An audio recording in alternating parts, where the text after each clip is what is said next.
Assalamualaikum warahmatullahi wabarakatuh. Perkenalkan, nama saya Laila Zulfa dengan NIM 2119210. Di sini saya akan menjelaskan proses lahir dan berkembangnya tiga kesultanan besar Islam.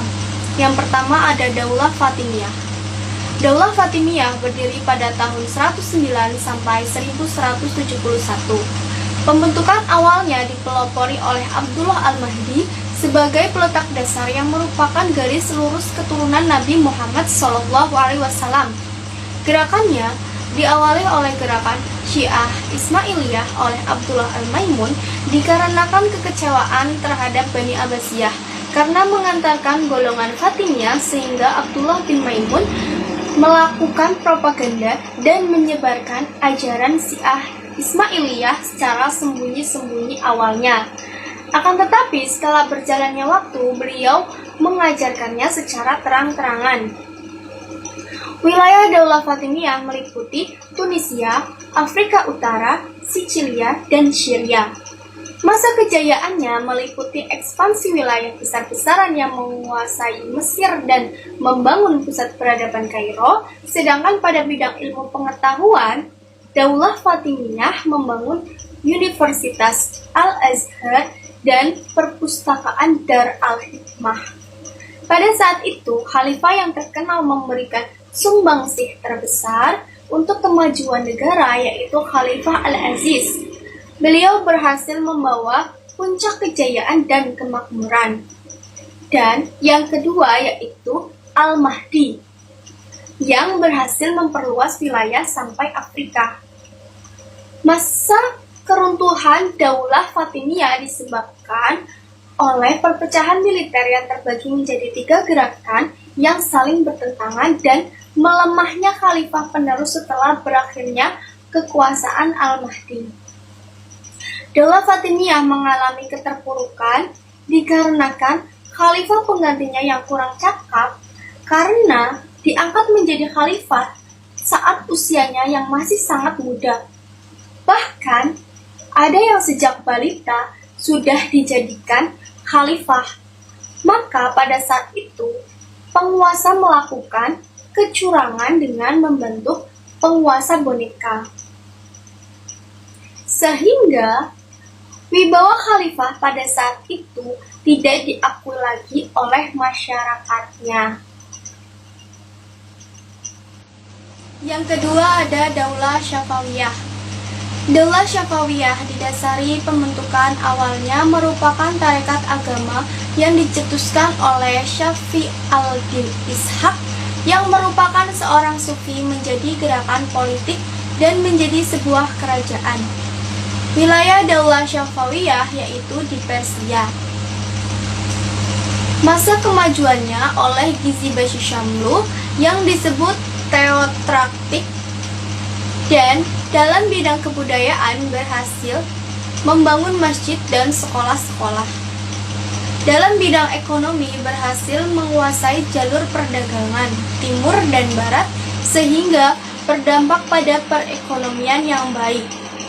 Dalam bidang ilmu pengetahuan berhasil melahirkan tokoh-tokoh ilmuwan. Dalam bidang politik berhasil merebut kembali wilayah Utsmani dan menstabilkan negara.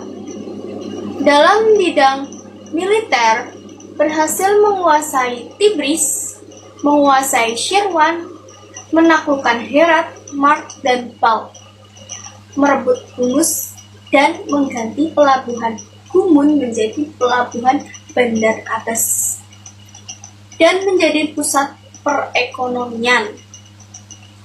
Masa keruntuhannya terjadi karena faktor internal dan faktor eksternal.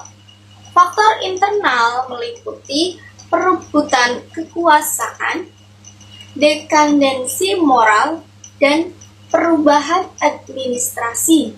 Sedangkan faktor eksternal karena konflik dengan Utsmani yang berkelanjutan dan tidak kunjung selesai.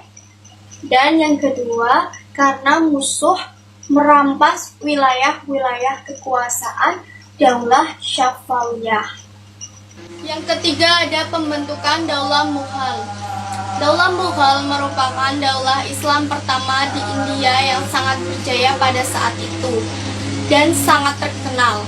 Sebagai peletak dasarnya yaitu Sultan Babur yang merupakan keturunan Mongol. Ia berhasil menaklukkan Samarkand dan menduduki Kabul.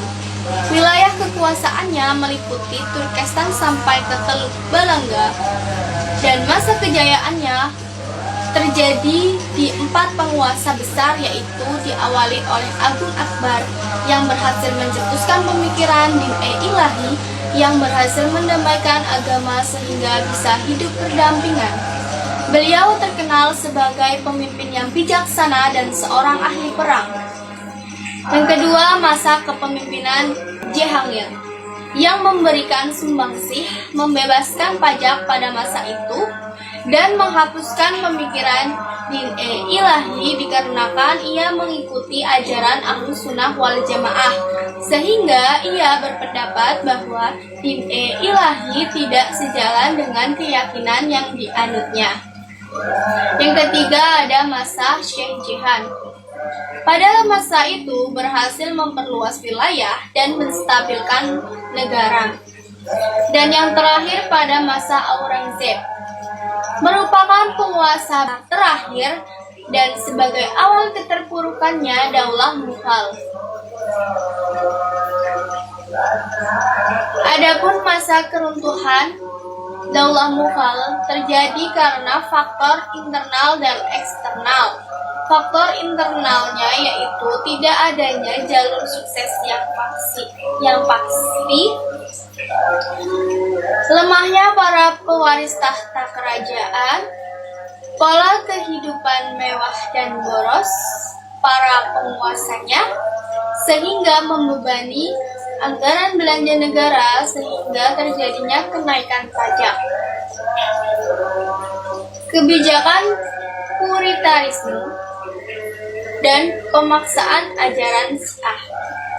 Adapun faktor eksternalnya yaitu pemberontakan orang Hindu dan Sikh, serangan luar oleh Nadir Shah, serangan Ahmad Khan Durrani dari Afghan membuat kerajaan Mughal menjadi kerajaan